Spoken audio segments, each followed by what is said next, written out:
Ladies and gentlemen, we will now show a video message from Simon Clarke, Secretary of State for Levelling Up, Housing and Communities. I'm delighted to be with you virtually today in my new role as the Secretary of State for Levelling Up, Housing and Communities. I'm sorry I cannot be there in person as I would like, but I hope over the coming weeks and months I will get a chance to meet and talk to as many of you as possible as we work to deliver for our country and earn the chance to do so again at the next general election. I want to start with a simple core proposition. Levelling up matters. It matters economically, it matters politically, it matters morally.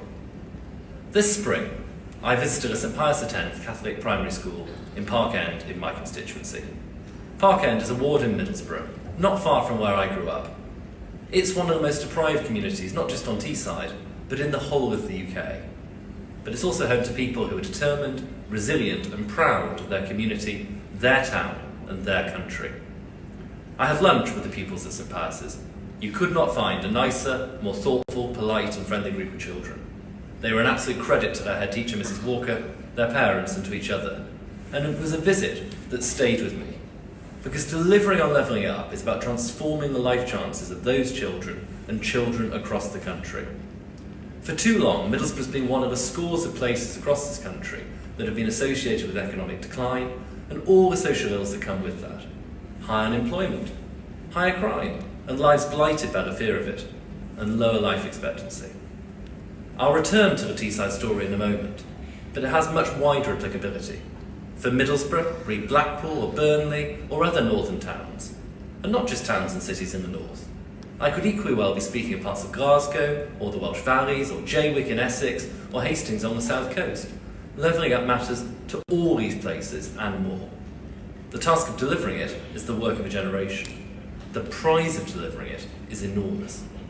If the performance of the bottom performing quarter of places by productivity were to be levelled up to the median, the boost to productivity would be equivalent to a pay rise of around £2,300 for individuals in the poorest areas.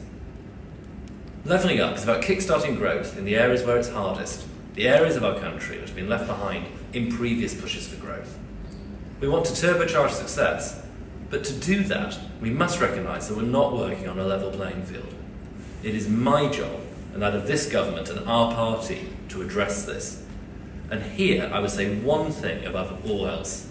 We have no lessons to learn from the Labour Party. The legacy of the last Labour government on these questions was one of failure. Their solution to a lack of jobs was an unsustainable expansion of the public sector that did nothing to deliver economic opportunity or resilience. They squandered the opportunities of a time of global stability and affluence on gimmickry, ducking the hard challenges of public sector reform. Labour ignored the Midlands and the North when they were in power. For every 10 private sector jobs created in London and the South between 1998 and 2008, only one was created in the Midlands and the North. And they patronised and ignored the voices of Britain's left-behind communities in a way that reached its logical nadir in their arrogant response to the people's decision to leave the European Union, that was embodied by no one more than Keir Starmer. Labour is no longer trusted by the places that need levelling up the most. Instead, we've been given the chance to deliver for them. And so far, our Conservative government and Conservative local leaders across the UK have made excellent strides in this direction.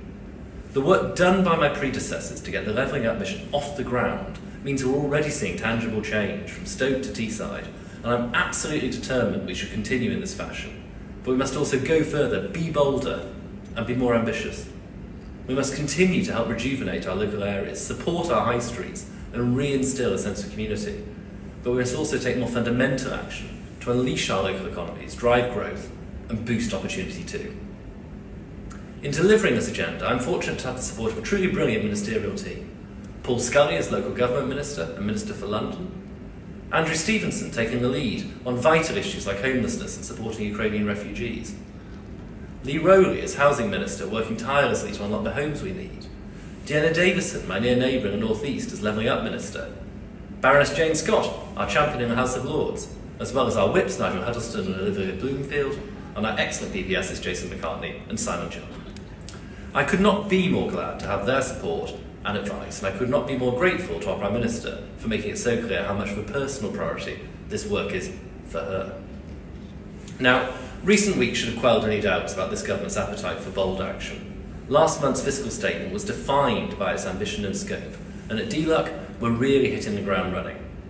I'm proud that our work on investment zones holds its place on so many exciting announcements that fire the starting gun on our mission to grow our economy. Investment zones represent an amazing opportunity for every corner of our country and illustrate perfectly how this government intends to go further on levelling up. They're a truly exciting and meaningful offer to help accelerate homes, development and enterprise across the UK. They'll bring jobs and opportunity to the areas that need them most, boosting growth on local people's terms. They will roll back the bureaucracy that shackles our local economies to bring homes and jobs to families across the UK. We remain committed to the same outcomes we've always been clear on the environment and beyond, but are determined to speed up the processes to get growth going. Investment zones are ultimately defined by three things. The first is consent. We're absolutely clear that these zones must be led by the people who know best what their area needs and what it does not. There will be no top-down imposition of these arrangements on anywhere that does not want them. Don't get me wrong, I'm passionate about the benefits that these zones can bring, and I will advocate for them wherever I can. But ultimately, if local people decide an investment zone isn't for them, then that will be the final word. The second principle is of targeted and precise action. Investment zones will target specific and effective sites that would benefit from accelerated development and a tax structure that incentivises investment. This is a practical proposal for change. Which brings me to the third principle of pragmatic acceleration. This is an outcomes-focused policy that seeks to accelerate investment, development and growth. That means finding where things can be sped up and doing it, not revisiting already shovel-ready projects and slowing them down. I'm delighted we've already got the portal open for local areas to submit their applications to get an investment zone in their area. And let me give you a sneak preview conference. The reception from MPs, councils and mayors alike has been fantastic. Investment zones are the first major step that we've taken in this new look government to deliver on our promise to level up in a conservative way. This conservatism will guide our agenda across the department's portfolio, which is why I'm also steadfastly committed to increasing home ownership. Getting more people on the housing ladder to give people security, a stake in society and somewhere to call their own is a fundamentally conservative goal. Investment zones will help deliver many of the homes that we need, but we must go further. I want to reassure those hoping to get on the housing ladder that you remain at the heart of our agenda for government. In the coming weeks, I'll be fleshing out how we intend to get more homes on the market and improve access to those homes. This will build on the work of both this government's recent measures to lift the worst of the stamp duty burden and of previous Conservative administrations, which is paying dividends in the form of record numbers of homes being built today. I want, like the Prime Minister, to build more houses and to do so in the right way. Accelerating development of brownfield sites is of the utmost importance, as is building beautifully. We want to grow organic communities, not impose cardboard boxes across our shires. And as with investment zones, local consent will sit at the heart of our plans. Because it is not the case that either home ownership, investment zones, or the wider challenge of levelling up can be addressed from Whitehall. We know as Conservatives that decisions are best taken as close as possible to the people that they affect.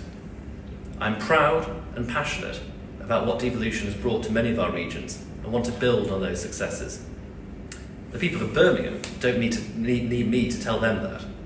Andy Street has truly led the way here in the West Midlands. We meet in a city and a region transformed by his leadership. His champion of this region is a fine example of the good that mayors can do. I want to create many more mayors in areas like the East Midlands, where Ben Bradley is leading the way, but also in the south of our country, where even if the title may differ, the principle of strong, directly elected leadership is central to enabling the highest level of devolved government. I also want to strengthen and deepen the powers of our existing mayors so that they can crack on with the work of delivery. People like Tees Valley's Ben Houchin. I want to return to a moment for what's been happening on Teesside. I talked earlier about the challenges that my home area faces, but there are also huge opportunities which Ben is helping to unlock. In so doing, he's shown just why elected mayors can make such an extraordinary difference. Whether it be in saving Teesside Airport from closure, securing thousands of new jobs in clean energy on sites like Teesworks, right next to our new Freeport. Ben champions our area, both to central government and to investors at home and abroad, delivering opportunities that until recently few would have dreamed of. He's shown what Conservatives can do locally when we are empowered to. And as we deliver, so we unlock pride and purpose.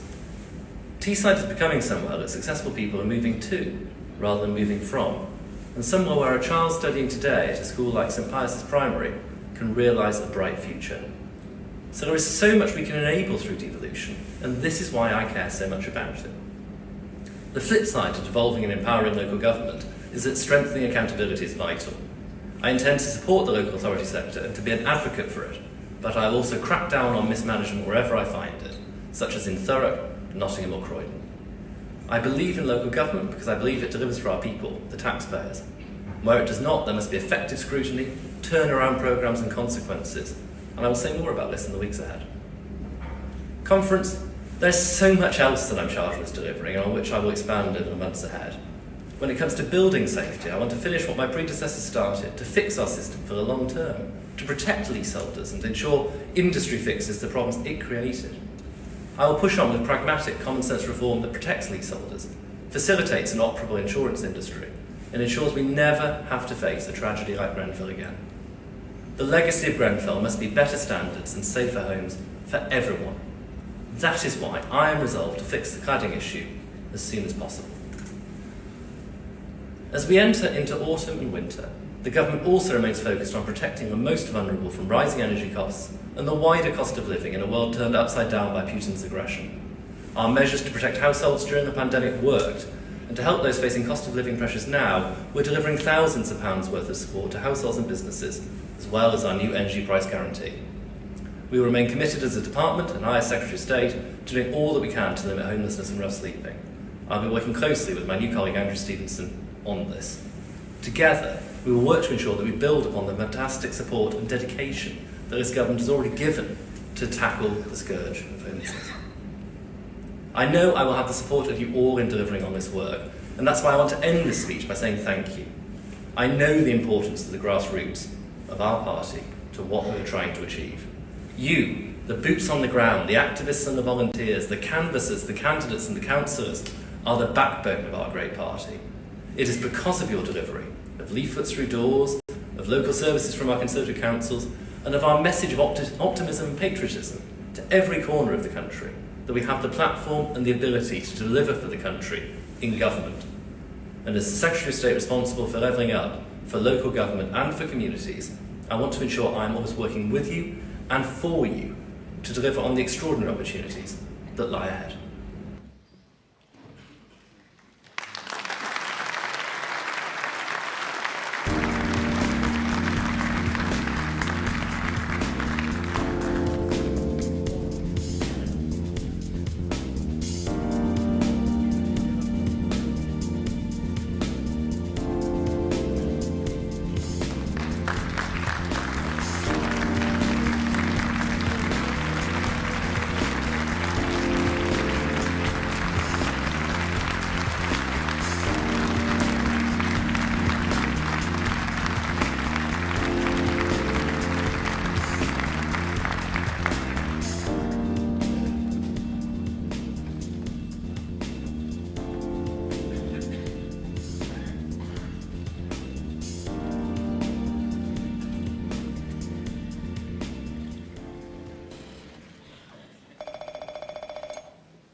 Ladies and gentlemen, please welcome the Chancellor of the Exchequer.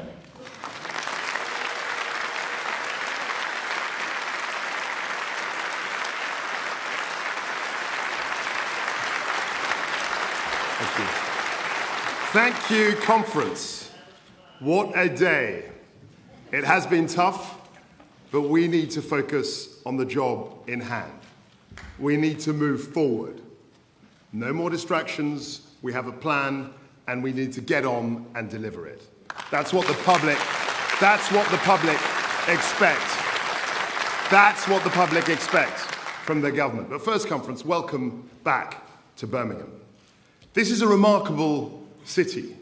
It has a history of great brilliance. Joseph Chamberlain in the 19th century was an extraordinary civic leader who led Birmingham and the world through the Industrial Revolution. And today, Andy Street is following in that great tradition.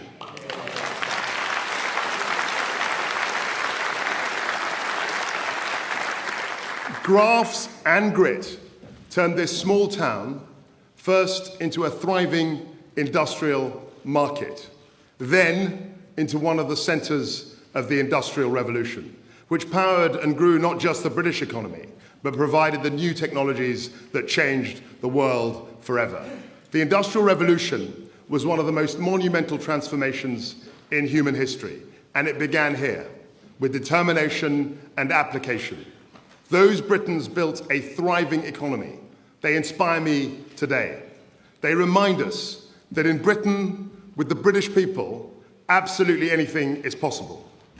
Our plan today focuses on the same bold sentiment, the same inspiration, to deal with the challenges of today by giving people the tools they need to thrive tomorrow, to get Britain moving. We have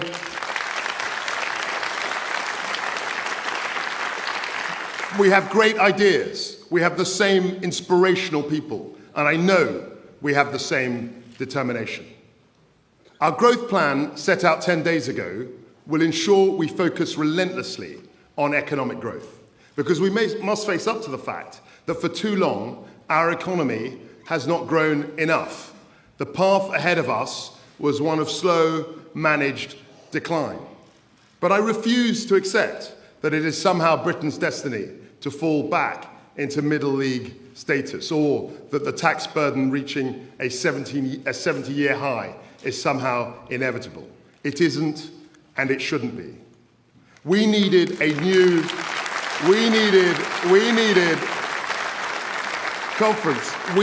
new approach focused on raising economic growth, because that is the only real way to deliver opportunities, to deliver higher wages, to deliver more jobs, and crucially, to deliver that revenue to fund our precious public services. And it is the best and only way of achieving long-term fiscal sustainability. Because it is only by raising economic growth that we will spread opportunity and prosperity to every corner of our country. With economic growth, everybody benefits, and I mean everybody.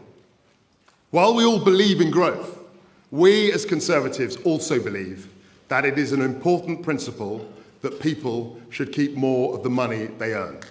I don't need to tell you that. I don't need to tell you that. I don't need to tell you that.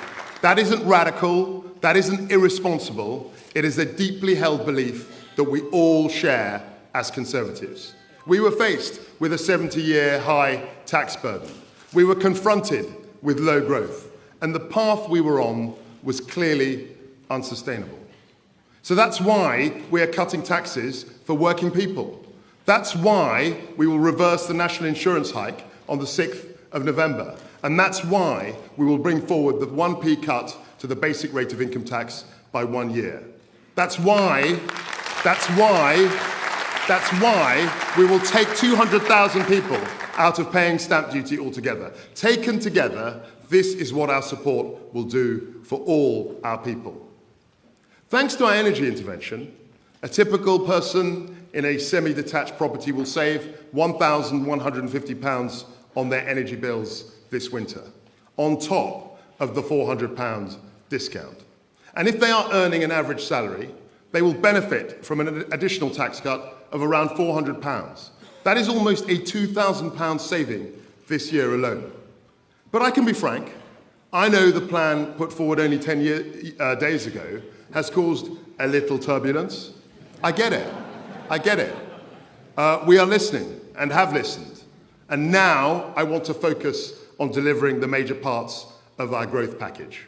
Because with energy bills skyrocketing, a painful COVID aftermath, war on our continent, a 70-year high tax burden, slowing global growth rates, and glacially slow infrastructure delivery, we couldn't simply do nothing. We can't sit idly by. What Britain needs more than ever is economic growth, and a government wholly committed to economic growth. That is why we will forge a new economic deal for Britain, backed by an ironclad commitment to fiscal discipline. More businesses.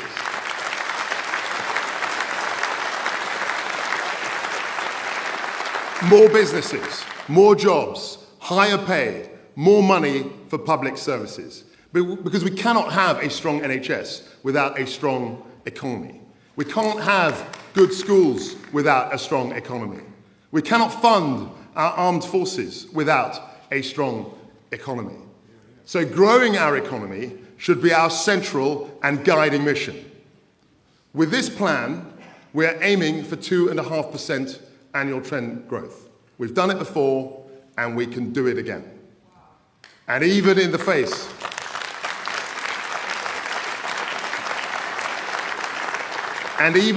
of extreme volatility in global markets, with major currencies wrestling an incredibly strong US dollar, and longer-term trends from demographic change to climate change, we will show that our plan is sound, that it is credible, and that it will increase growth. That is our pledge to the people of this country.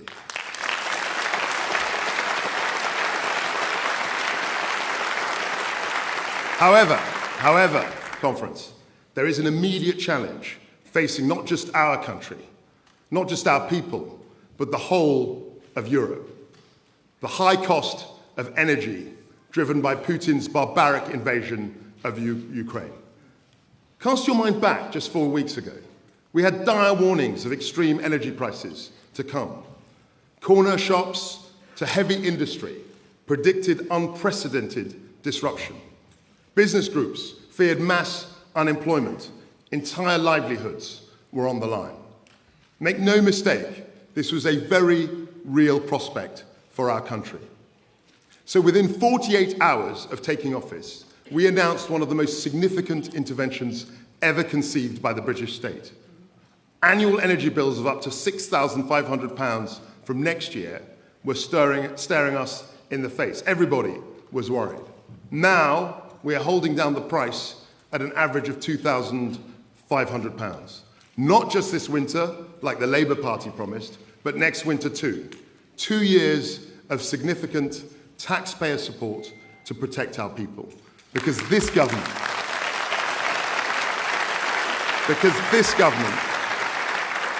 will always be on the side of those who need help the most.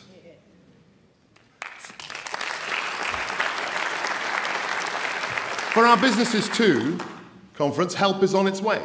A local pub could save £3,100 a month, cutting their bills by 40%. And we've also frozen alcohol duty. Make no mistake, this is a monumental support package to protect millions of families and businesses from devastating price hikes unleashed by Vladimir Putin. There is no doubt that this is a substantial intervention. But we had no choice. Doing something was simply not an option. We couldn't just cross our fingers and hope for the best. The price of inaction would have been far greater than the cost of the scheme.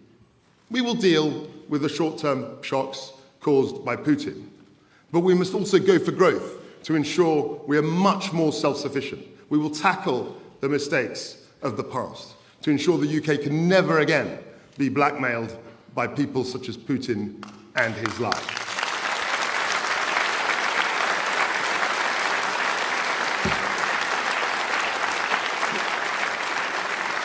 When COVID hit our shores, we were right to intervene to protect lives and livelihoods. And I can say in all sincerity that we went into that crisis in a much better position because of the action we have taken over the last decade. Because of successive Conservative governments, the UK now has the second lowest debt to GDP ratio in the G7.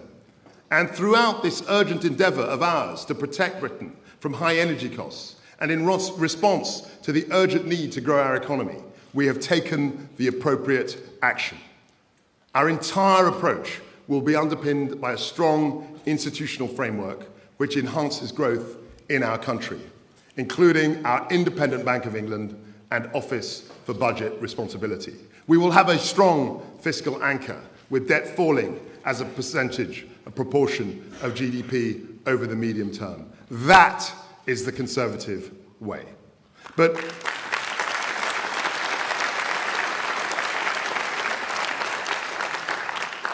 today we face new challenges.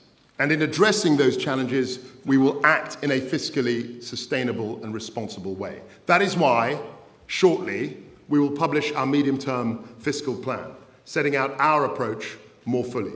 It will set out how we plan to get debt falling as a percentage of GDP over the medium term. And I have asked the OBR to publish a full economic and fiscal forecast alongside our medium-term fiscal plan. There is no path to higher sustainable growth without fiscal responsibility. Conservatives have always known this, and we know it still. And it is because we are Conservatives that we remain absolutely committed to being serious custodians of the public purse. This is what defines us and separates us from the Labour Party. But conference, to grow the economy, we really do need to do things differently. We know that it is our towns and cities which drive much of our economic growth today. Business investment, skills, science and technology, infrastructure, housing, energy supply, strong financial services. These are the key ingredients for higher economic growth and well-funded public services. I had the great privilege of being Business Secretary for nearly 2 years. I visited every corner of this country. I saw the creativity, the drive, the entrepreneurial spirit. We have to celebrate our entrepreneurs, our business people, our job creators, people who are taking risks. But I also saw where government got in the way of progress. My job now is to free that potential. This starts with investment zones. We will empower local areas to do things differently, just as here in Birmingham. We will liberalise planning rules, releasing land and accelerating development. We will cut taxes for businesses in those zones. We will accelerate tax reliefs for new structures and for new buildings. We will provide relief on investments on plant and machinery. We will lower taxes which stop businesses hiring and skilling up their workforce. That is an unprecedented set of incentives for business to invest, to create jobs, to build right across our country. And it will start right now. Conference, we will get Britain moving.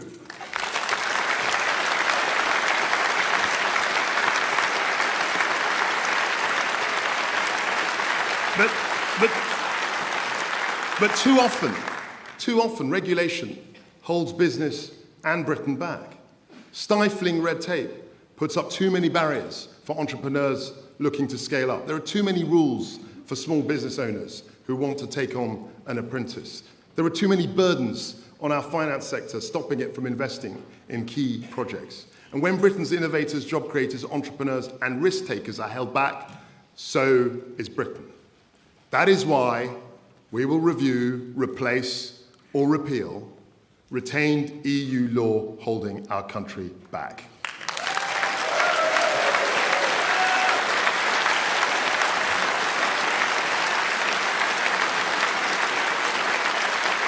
We will also speed up the delivery of infrastructure and promote house building to create a true home-owning, shareholding democracy. Unapologetically and emphatically, we will get out of the way to get Britain building and on its feet.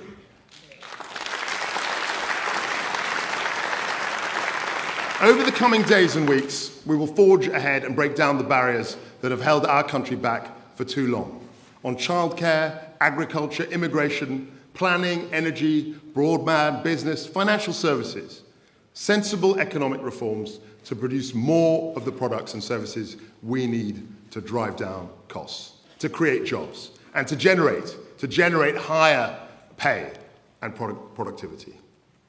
And when it comes to those who would hold us back, we will act.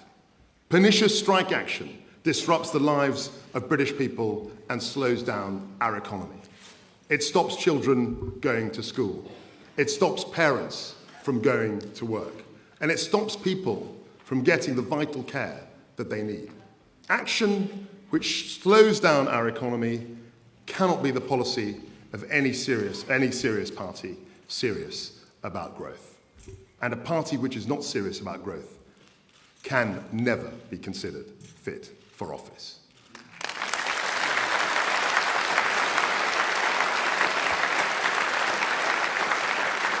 So we will introduce important reforms to stop strike action from derailing our daily lives. Reform to get Britain moving.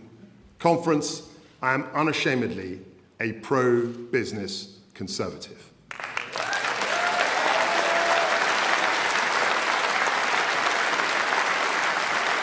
I know that the interests of business and hard-working families are not in conflict. They are aligned. When businesses thrive, they create more jobs, they raise wages, and they contribute more for our public services. Rather than bashing business, we are backing it. That is why we need to make our tax system simpler, more competitive, and pro-growth. So we will reverse the planned increase in corporation tax, ensuring we have the lowest rate in the G20. This will plough almost £19 billion a year back into the economy. That's £19 billion for businesses to reinvest, to create jobs and raise wages. We will reverse the reforms to IR35 that have added unnecessary complexity and cost for so many businesses. We will maintain the £1 million annual investment allowance, giving 100% tax relief on investments in plant and machinery. For over a decade, the Conservative Party has stood up for working people in this country. Since 2010, we have delivered the lowest unemployment since the 1970s, 1 million new businesses, more than doubling the tax-free personal allowance. We've taken 2 million of the lowest paid out of paying tax altogether. The national living wage, boosting the pay packets of the lowest paid. Fuel duty, frozen for 12 years. The £1,000 uplift in universal credit, making sure work always pays. These are great achievements, conservative achievements. And let us not forget, when this party came into government, we were met with the full force of Labour's economic incompetence. No money left, taxes raised, record unemployment. We reversed that story of national decline. But even after 3 election defeats, they still haven't learned their lesson. The Labour Party would have you believe that every penny you earn should go straight into the government's coffers. The Labour Party believe that they know how to spend your money better than you do. The Labour Party believe that they can tax their way to growth. We don't believe that. We believe in low tax, high growth, and fiscal discipline. We are conservatives.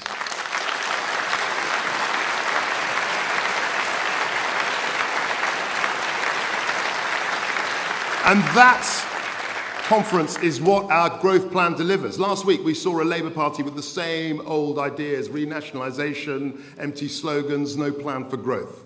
But we as Conservatives believe in Britain. We love this country. Our patriotism isn't something that we turn on and off and negotiate like the Labour Party. It goes to the core of what it is to be a Conservative. It is an unyielding quality. Yes, we have challenges to face. But our plan will take this country forward. We will get Britain moving. We will deliver lower taxes for you and your family. And we will grow our economy. I know we can achieve that goal. With grit, with drive, and with determination, we can meet the challenges of this new era. Thank you.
Please welcome Secretary of State for Environment, Food and Rural Affairs, Ranil Jayawardena.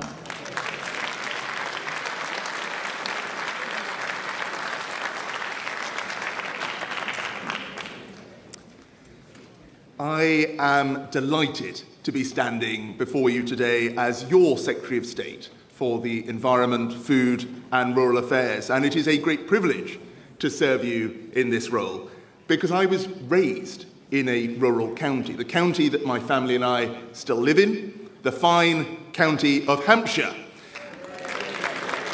Some of you are in the audience, the northeast of which I represent today. It was when I was at Hook Infant School that I learnt how soap used to be made, and I began to speak up against whaling, which loopholes sadly still allow today. It was at Hook Junior School that I championed recycling before separate curbside collections existed and everything was going to landfill. Like our Prime Minister, I'm proud to say that I was an environmentalist before it was fashionable.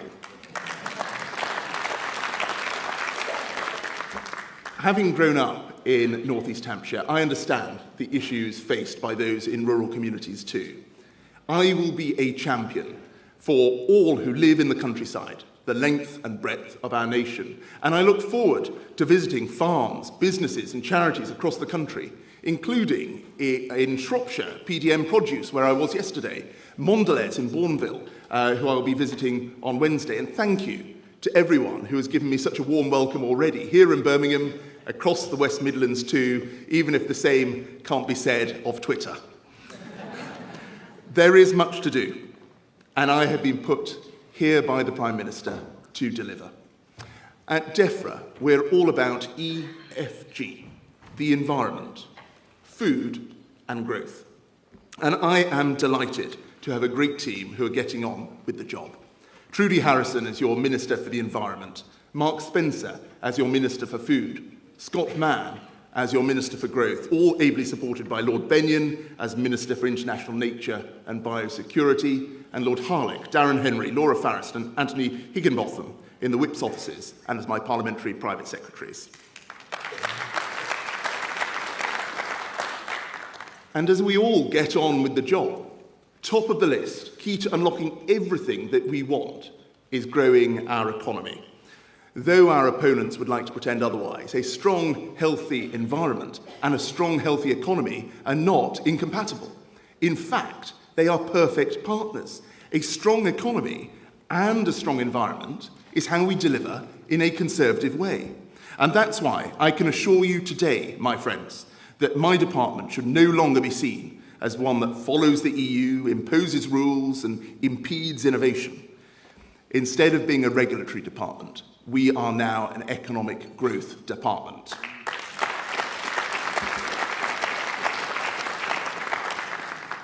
Food and drink is our largest manufacturing sector. It's bigger than automotive and aerospace put together, with a presence in every constituency across our great country.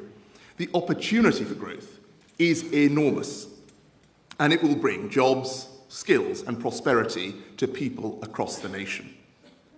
Now more than ever, we know the importance of food security. It is crucial for our national resilience, and we must boost it further still.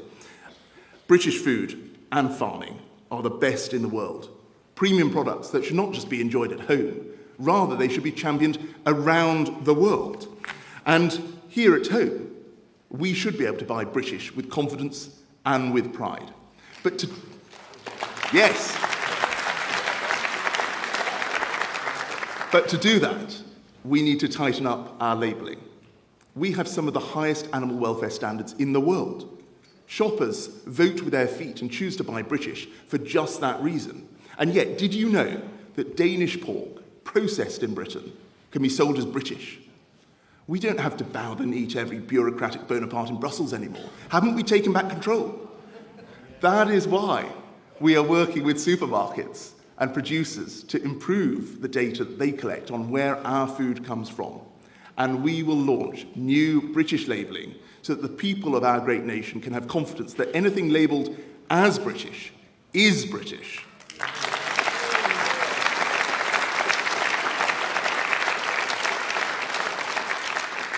And this is an extra Brexit bonus too. Instead of keeping the world's best food and drink a secret, we will sell more of it around the globe, with the Union flag symbolising, once again, the quality that people around the world want to buy. Whilst at the Department for International Trade, the Prime Minister and I were determined to open new markets, and we succeeded. British beef is back in America. We are selling chicken to Mongolia.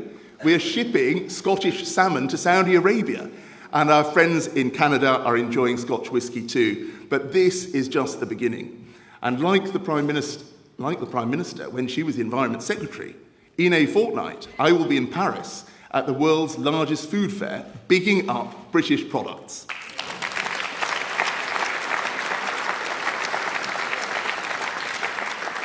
I will be working very closely with my friends at Trade to make sure we are capitalising on every export opportunity for our premium produce around the world, at premium prices that our farmers, fishermen and food producers deserve. We have huge opportunities, from lamb to the Gulf, dairy to the Far East, the list could go on. But the opportunity isn't just demand-led. Supply-side reforms are crucial. Now that we have left the EU, I'm delighted to tell you that we are going to free our farmers, and we are listening to all sides for new ideas to get Britain growing, such as the review undertaken by Baroness Rock to back our tenant farmers. And unlike the Labour Party, we trust our farmers, so we will be cutting red tape that has held our farms back for far too long.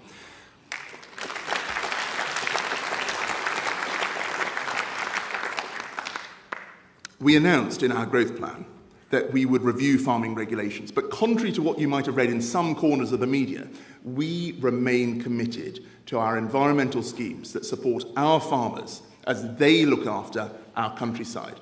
But the truth is that some rules in the past didn't do what they set out to. The three-crop rule and the greening requirements are already gone, and we will be announcing more in the coming weeks. I bulldozed 400 trade barriers in my time at Trade, and I will continue to get things done.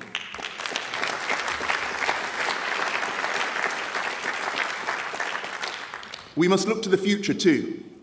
We will use our new grant schemes to support farmers and food producers to invest in the technology that will boost their productivity and profitability. The technological advancements being made in the agricultural and horticultural sectors are astounding, producing more food whilst using fewer resources, including water. And using less water is vital. It has been a long, hot summer, with crop failure being a very real worry. We need a little rain, and when the rain comes, we need our flood defences to be strong to protect life and property. But we also need our watercourses and beaches to be safe and sewage-free.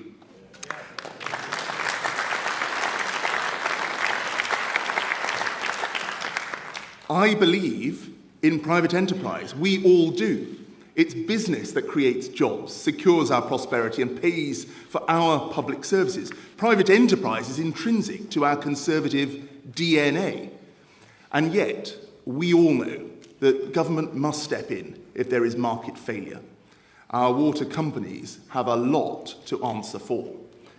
Too much water is wasted through leaks each year when we should be conserving it. And in 2022, we still find sewage in our rivers and on our beaches. That is not on.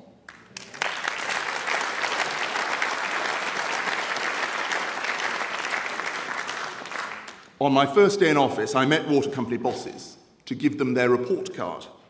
They caused 62 serious pollution incidents in 2021. I'll be polite, could do better.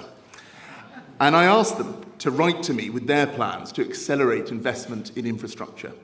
They did, and now they must deliver.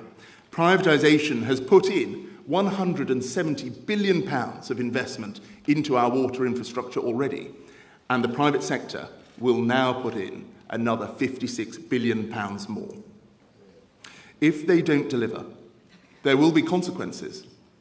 I can confirm to you today that I will be taking forward plans to lift the Environment Agency's maximum civil fine for each individual breach of the rules from up to just £250,000 to up to £250 million.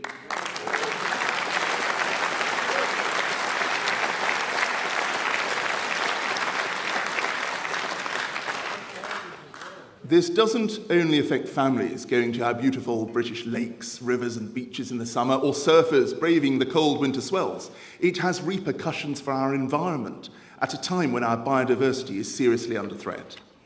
Biodiversity is declining faster than at any time in human history.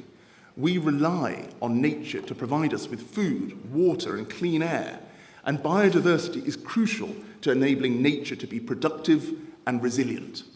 More than a half of global GDP is estimated to be dependent on biodiversity and nature. That's over £40 trillion.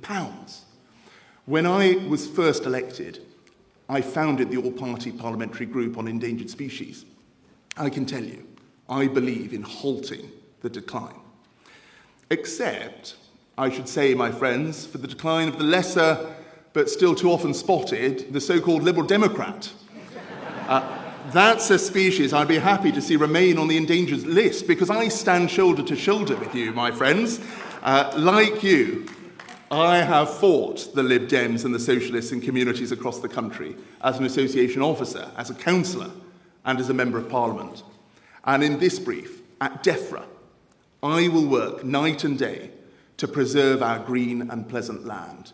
Our rural landscapes, the clouded hills, the mountains green, are precious to us all, and we have a duty to our children and our children's children to protect them.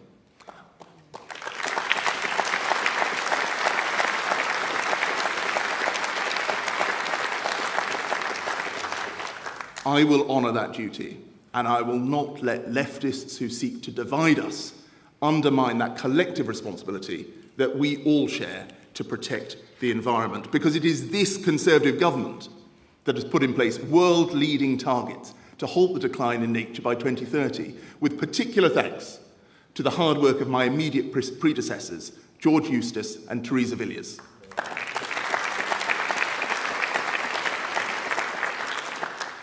This is a challenge, and one that requires action by many to be achieved. But achieve it we must, for it is critical to the growth that we want to see, the conservative environmentalism that we all believe in. We are going for growth, where a healthy, strong environment is part of a healthy, strong economy. There is a huge task. There is much to do, and we are determined to deliver.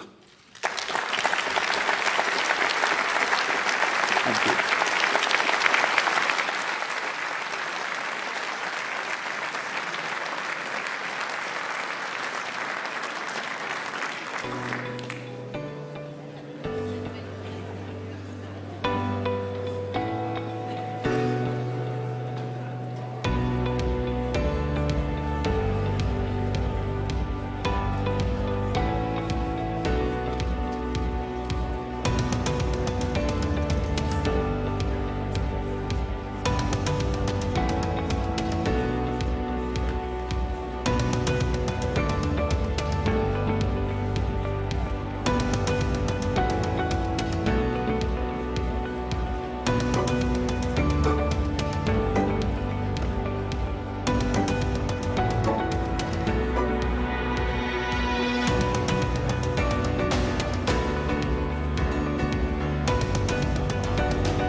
Ladies and gentlemen, please welcome Chloe Smith, Secretary of State for Work and Pensions, and Eleanor Howie.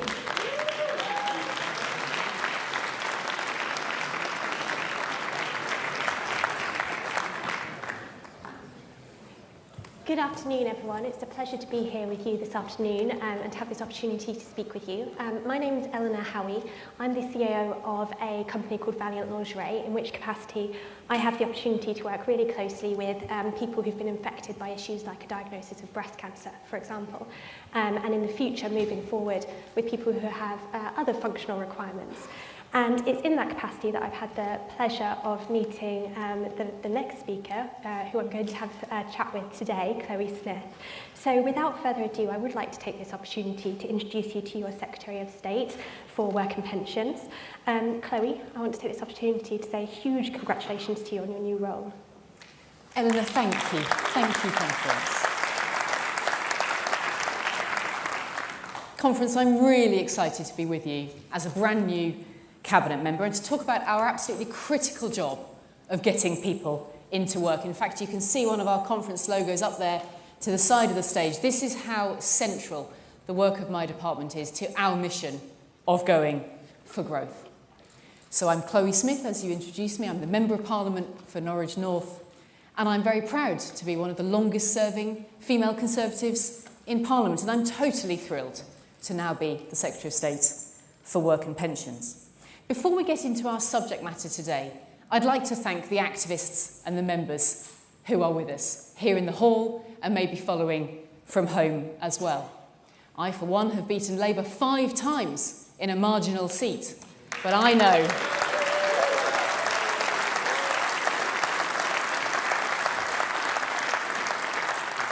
that can't be done without you. So thank you to all of our members and activists and voters and supporters. And the same is true up and down our country. Eleanor, I'd also really like to thank you for joining us today. This is your first experience of a party conference, and you are really welcome with us because you're a very inspiring person in what you've done with your business. I find that venture you've taken really inspirational, both as an entrepreneur, of course, but also in terms of what you do. And we share that experience of the impact of breast cancer, and as it's Breast Cancer Awareness Month, let's say to people who may be following us today that it is an opportunity to check for signs that might be there and to then go and get that seen to at the first opportunity.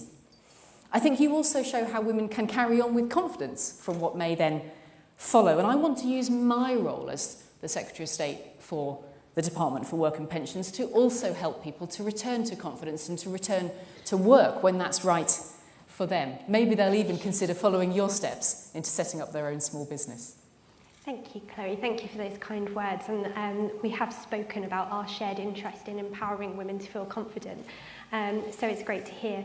One of the things I'd like to hear from you about is what role you see the DWP playing in tackling the challenges that face our labour markets at the moment.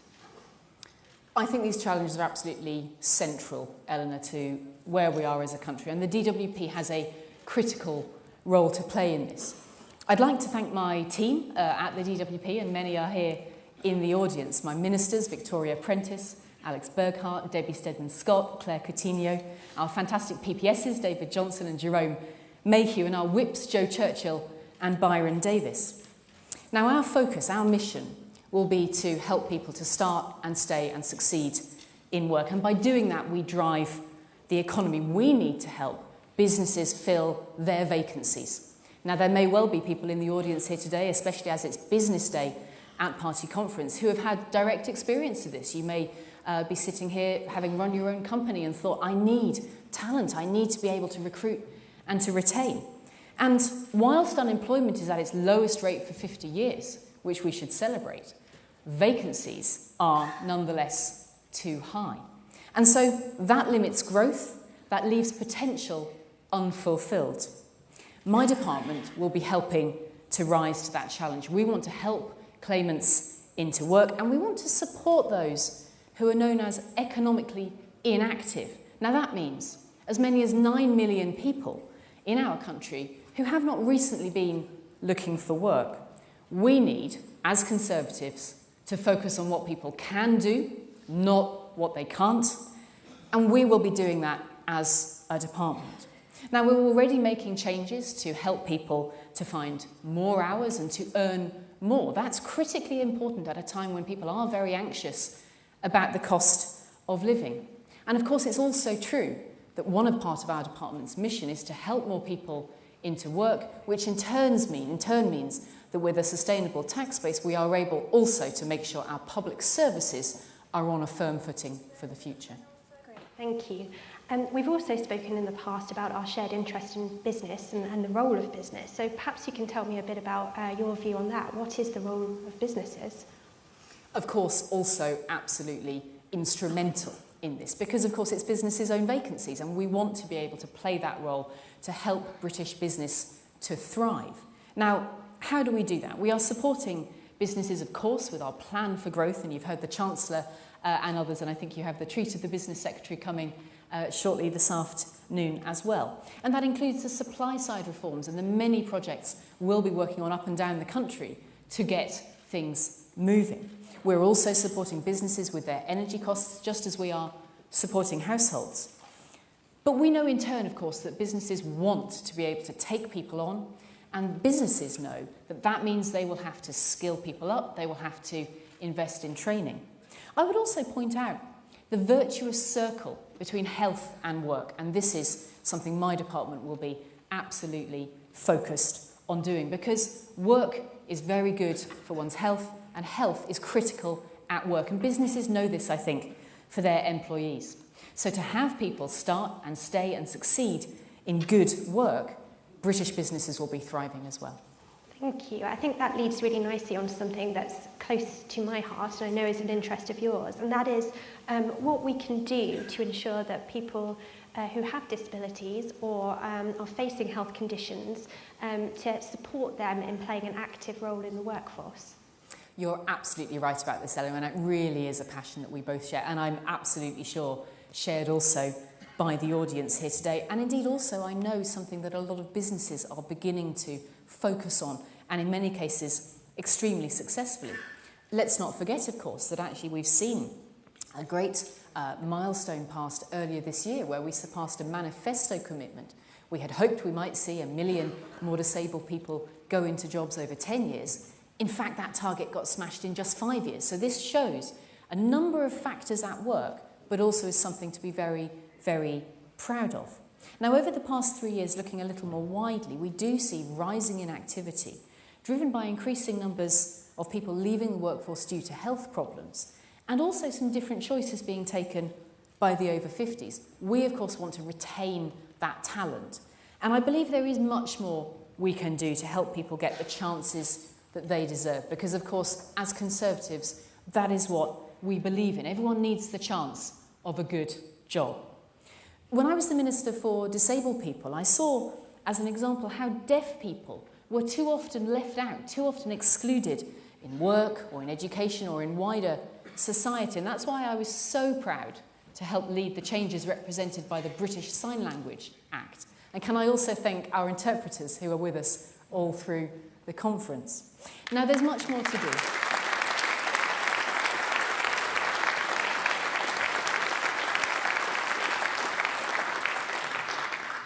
There is much more to do, and that's why we'll be shortly bringing forward our Health and Disability White Paper, in which we'll be looking at how we can make sure that wider support is there and that we look to transform our disability benefits to encourage people to be able to take up the opportunities that are right for them. As Conservatives, we believe nobody should be left behind or written off, and that's why disability employment is so high up my agenda. Thank you. I'm really interested in what you're saying about retaining talent as well.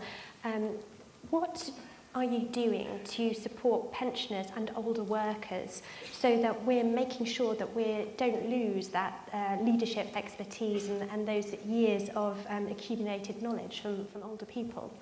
You make a really great point, and I suspect there's a great deal of that knowledge and experience here in this room and listening into this conversation, because this is absolutely critical.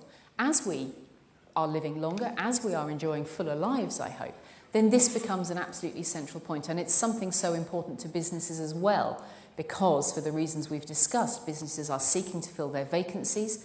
They want, of course, to bring on talent throughout every stage of the workforce, but that absolutely means making sure that older workers are respected and valued. So in my department, we are stepping up the support that we're offering to job seekers over the age of 50. We're investing indeed an extra £22 million to help tackle joblessness in that age group. Also, we are mindful of the wider support that's needed, and so we have confirmed that pensions will again be supported by the triple lock. And I can say today that as part of continuing what we've done with our broader cost of living payments to help the pensioners, to help the disabled people, to help those on the lowest incomes, we are making the next payment in the month of November, and I know that will be welcome news to many.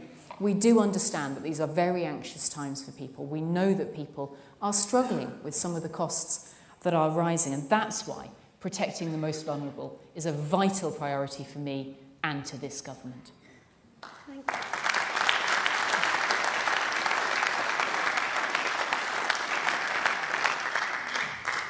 Thank you so much, Chloe. It's been really great hearing about everything that you're doing and about your ambitions for the future.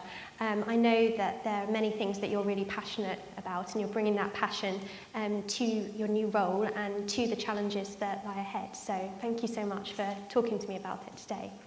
And Ellie, thank you for coming to join us. I really am excited. It's a huge job we've got to do. There's no doubt about that. But if we are going for growth, if we are helping people into more jobs and to earn more and to find opportunity and to find prosperity, then this is where we make that difference. As Conservatives, we believe that everybody should have that chance at a really great job. And I know that the businesses who are here today and who are part of the fabric of our nation up and down the land, that is where we can really help. And that is what going for growth really means. It's an opportunity to help millions of people. It's an opportunity to look at inspiring role models, perhaps like yourself, Ellie, but it's an opportunity also to make that difference in every household in the country. That is my mission and conference. Thank you for being part of it as well. Thank you.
Ladies and gentlemen, please welcome the Secretary of State for Business, Energy and Industrial Strategy, Jacob Rees-Mogg.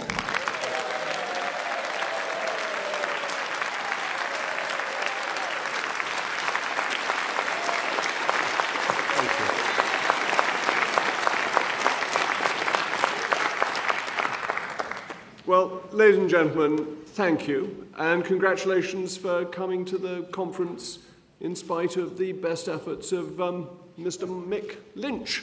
who seem to wish to get in the way. But thank you for being here, because you are the beating heart of the Conservative Party. You're the stalwarts who do all the work for us and make sure people like me get elected. So I thank you for all you do for conservatism and supporting us so much. That you make it work. You make sure we have Conservative governments, and your getting here was proof of that. And some of you may think that I should be going around the trains putting out little calling cards saying how much I look forward to seeing people back at work soon. Because actually, we have a tireless quest for productivity in this country, and we need to make sure that everybody is working efficiently, and we want them obviously to be working in their proper places of work. But also I want to thank you for giving me almost as warm a welcome as I got outside the hall. But I think that's rather marvellous. I happen to think that having a democracy where you can actually walk through the streets and people can exercise their right to peaceful protest shows the strength of our society. And if people really want to call me Tory scum, I don't mind.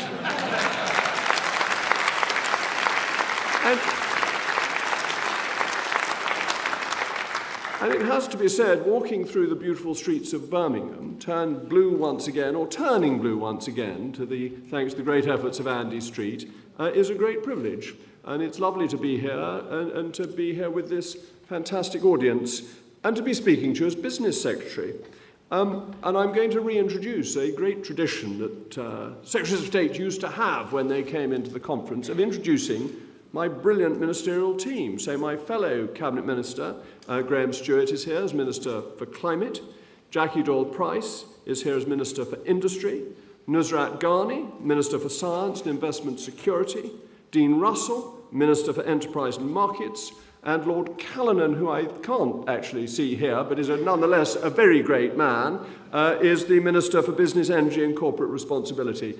I am so lucky to be supported by what I think is the A team of ministers, and you can tell that to all the other departments who only have B teams, so let's be clear that I have the A team supporting me.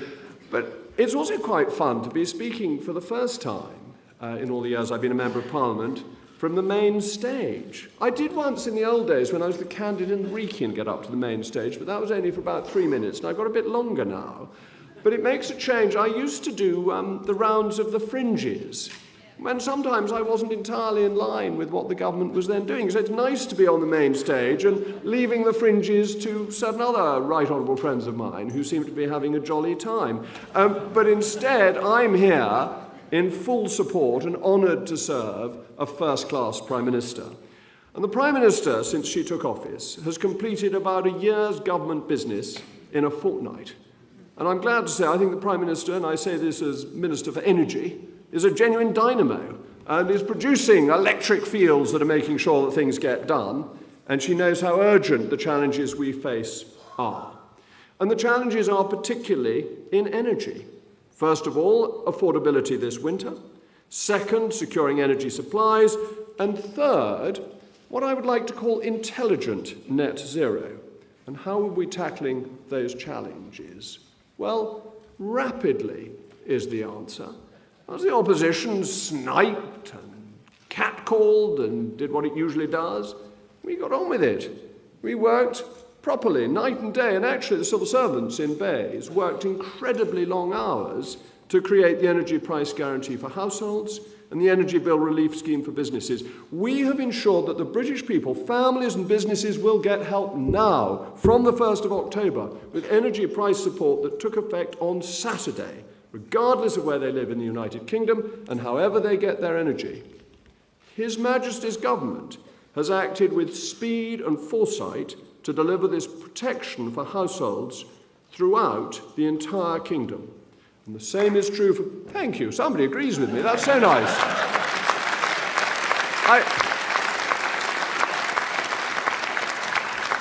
You've all been here a very long time, so the fact that one person is paying attention is a great relief. I'm very much obliged. So the same is true for businesses. We have averted a genuine economic disaster by protecting businesses, charities and public services, including schools and hospitals, particularly care homes, from catastrophic rises in their energy costs. We did this, we had to do this, because of Putin's monstrous invasion of Ukraine. It seems that his ambition is to make Ivan the Terrible look like Padre Pio. And his wicked acts are what forced up the price of gas to an extent that would have ruined almost every business and left virtually every family unable to afford their energy. I actually said to a journalist from The Sun that the only person who could have afforded an energy bill this winter would have been the proprietor of The Sun. Everyone else would have been in penury. And that's why, ladies and gentlemen, we have done what we have done, not some blunt instrument that our socialist counterparts might have used, but a well-designed, effective way of getting support to all, and a support that will decline as the energy price normalises. Now, you are proper conservatives, aren't you? You are the bluest of the blue. And there may be some of you who think it's not conservative to intervene in this way. But I would say that there was no question that we had to come to the British people's aid. We could not let people face this winter alone. This is actually fundamentally what the state is there for, to do the things for people that they cannot do for themselves. Some burdens are too great for individuals and families to bear, and these must be borne by the nation herself. These are the burdens of security, of policing, of defence. And this action is an act of defence for our people every bit as much as making munitions or tanks.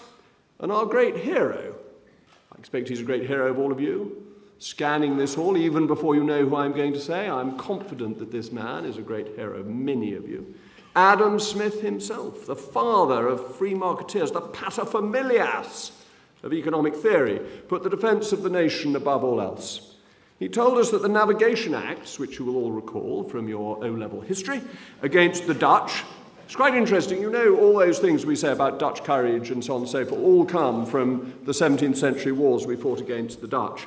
But he said the Navigation Acts were the wisest of all the commercial regulations of England because they stopped a then hostile nation, and just the record, we're now very friendly with the Dutch, harming Britain. Defence, Adam Smith said, was of much more importance than opulence. And what he meant by that was it was worth the short-term cost to defend Britain from national animosity. And as so often, what was true in the 18th century is true today. The war may not be on our shores, but we will defend the United Kingdom against Mr. Putin's evil. And our decisive focus.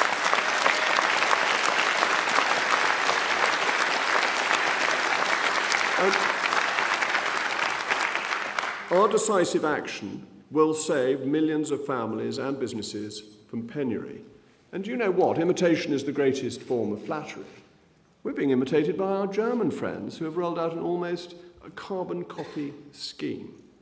So, this intervention, helping families from falling into debt and misery through crippling energy costs imposed on them by a tyrant in Moscow, has averted a disaster for Britain's small businesses this winter, salvaging the livelihoods that would have been destroyed.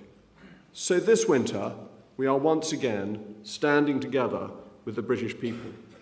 But there is more to do, because we have to make sure that this doesn't occur again. We must act to provide energy security and to use our energy better. But the more we produce, the more affordable the scheme we have introduced will be.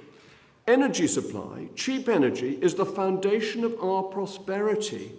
Our reserves of coal and the pursuit of new technologies to dig it out. No, I'm going back to history, I'm sorry. I'm not advocating coal now. I'm disappointing one person in the audience.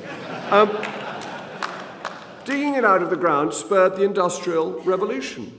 The discovery of North Sea oil and gas, combined with Mrs. Thatcher's visionary leadership, turbocharged the British economy in the 1980s.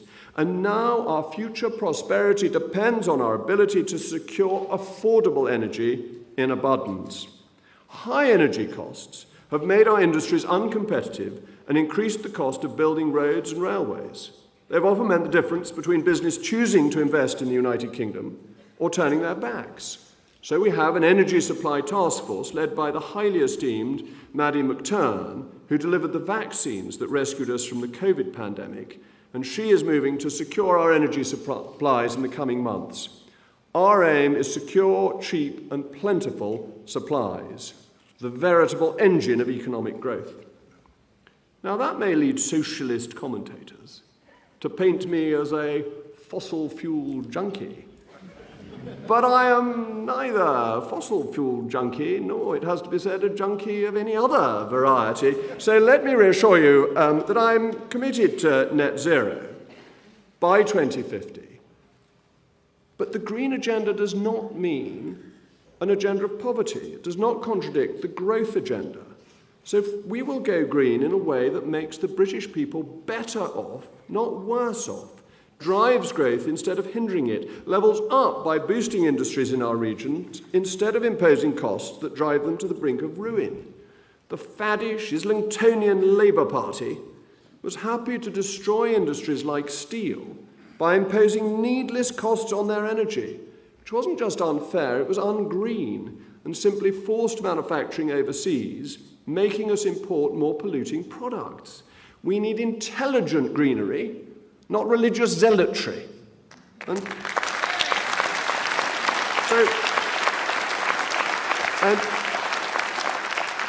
as for the socialist ideas of a nationalised energy dream, that would do nothing but create shortages, rationing and intermittency.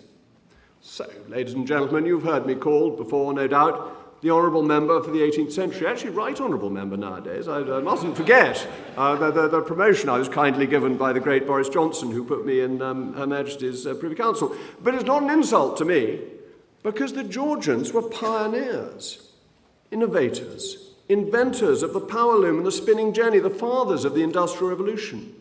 Think of Jethro Tull, whose seed drill transformed agriculture, the beginnings of the agricultural revolution. Now, some of you thought he was a pop star, but actually we're talking about agricultural innovation.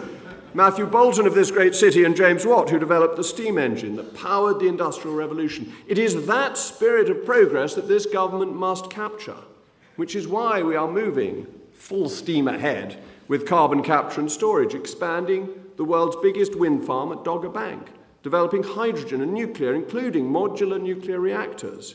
But the most exciting may be fusion. Now, bear in mind, Isaac Newton believed in the Philosopher's Stone and thought that you could turn base metals into gold. So fusion is a great hope. It is a potential ace up our sleeve, but it'd be silly of me not to pretend that it's difficult. It offers unparalleled potential for clean power production, promising a future of inexhaustible energy that could unshackle us from hydrocarbons and make us truly self-sufficient and secure. But the technological hurdles are big. Fusion reactors must apparently sustain a temperature 10 times hotter than the sun, which, whether you use centigrade or, like me, prefer Fahrenheit, is nonetheless very hot. The containment of which requires magnets so strong that they could lift an aircraft carrier clean out of the ocean. We get one of those. That might make Mr. Putin's navy find life rather difficult. He would just pick it up with magnet. Anyway, reminds me of the, is it The Spy Who Loved Me, where Jaws gets lifted up by a magnet that picks his teeth. That wasn't in my official text, so I hope it didn't make it too difficult to translate it. But over the decades, we have established ourselves as pioneers in fusion science. And as a country, our capability to surmount these obstacles is unparalleled. And I'm delighted to make an announcement about the step in that mission. We will build the UK's first prototype fusion energy plant in Nottinghamshire, replacing the West Burton coal-fired power station with a beacon of bountiful green energy. The plant will be the first of its kind, built by 2040, and capable of putting energy on the grid. And in doing so, it will prove the commercial viability of fusion energy to the world. It will create thousands of highly skilled, excellent. I think,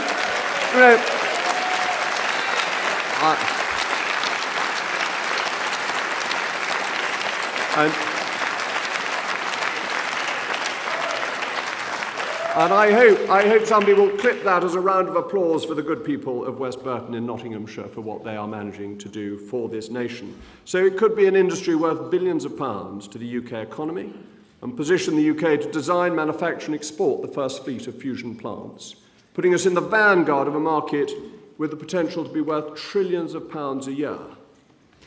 But in the meantime, we've got to have some energy in the meantime, and you realise we got some last week, because we got enough hot air from the Socialist Conference to keep the turbines spinning for decades to come. You are kind. And what a marvellous audience. You laugh at the most terrible jokes. I am very grateful. I have a penchant for terrible jokes. I hope there aren't too many more. But what we're talking about is environmentalism that is about prosperity, about opportunity, and not about lectures. Now, we've been having a discussion about shale gas, and I want to contextualise that, because I know not everybody is keen on it, and we have to get community support for shale gas. That is of fundamental importance. But Lord Deben wrote to my predecessor, he's the chairman of the Climate Change Committee, saying that shale gas can provide 2 to 63 grams per kilowatt hour of carbon dioxide equivalent less than from LNG being imported. What I mean, and that illustrates what I mean about intelligent net zero. It's about making decisions that reduce carbon but also make us more prosperous.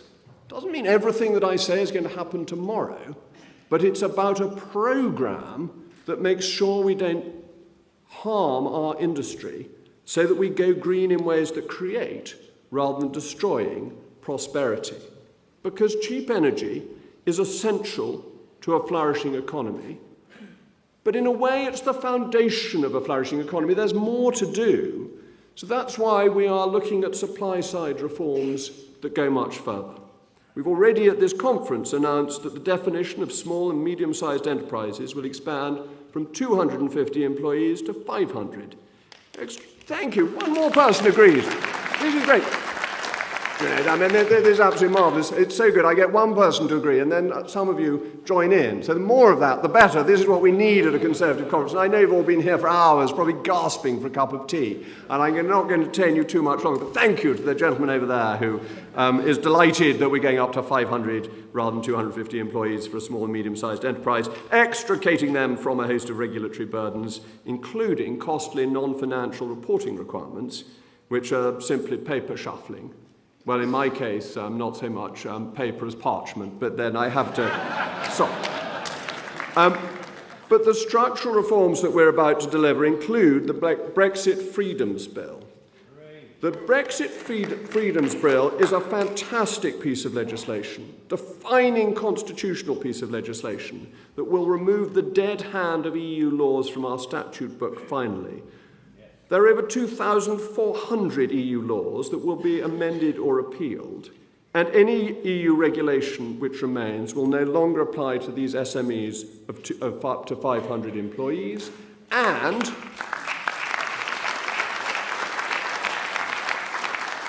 thanks to this Prime Minister, we're going to get it done by the end of 2023. It is full speed ahead.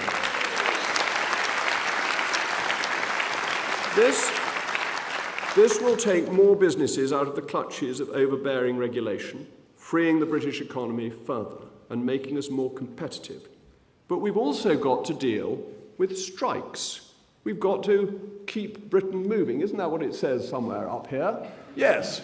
And we've got to keep Britain moving by making it harder to have strikes that bring the nation to a halt. So the Prime Minister promised in her campaign that we would legislate for minimum service levels for essential services to ensure that the modernisation of our economy is not held to ransom by union militancy. And bear in mind, Owen Jones came up to me today and had a go at the funders of the Tory party. The funders of the Tory party don't buy the right to have a say in the leadership, do they? And the Socialist Party, they hold the Socialist Party to ransom, these unions, and they also want to try and hold the country to ransom. So the minimum service levels will make that harder, and we will be making that bill a reality soon. And it is a great...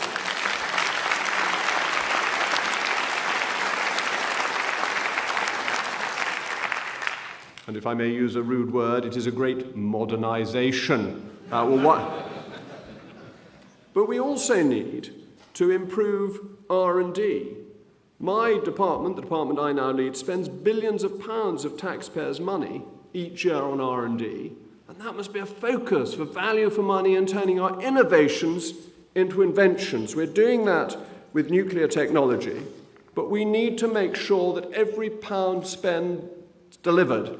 And I'm delighted that ARIA has such good and strong leadership and will be able to help ensure that we turn seed capital in R&D into real investment value for the nation. Ladies and gentlemen, we know these are difficult times, and historic mistakes on energy policy have led us to where we are. But it's always the Conservatives who are best at dealing with difficult situations and make us take those tough decisions that aren't necessarily immediately popular. And this doesn't matter whether it's in nuclear or in shale or in deregulation. Cheap energy and supply-side reforms will provide us with economic growth. And the pressure of difficult times is forcing us in the direction where we need to go. You, ladies and gentlemen, are so fundamental as advocates and ambassadors for that because you are the Toryest of the Tory. And you know how the country should be governed, and it's why we need your support. We, together, have a nation-defining mission to complete, and I rely on you to complete it.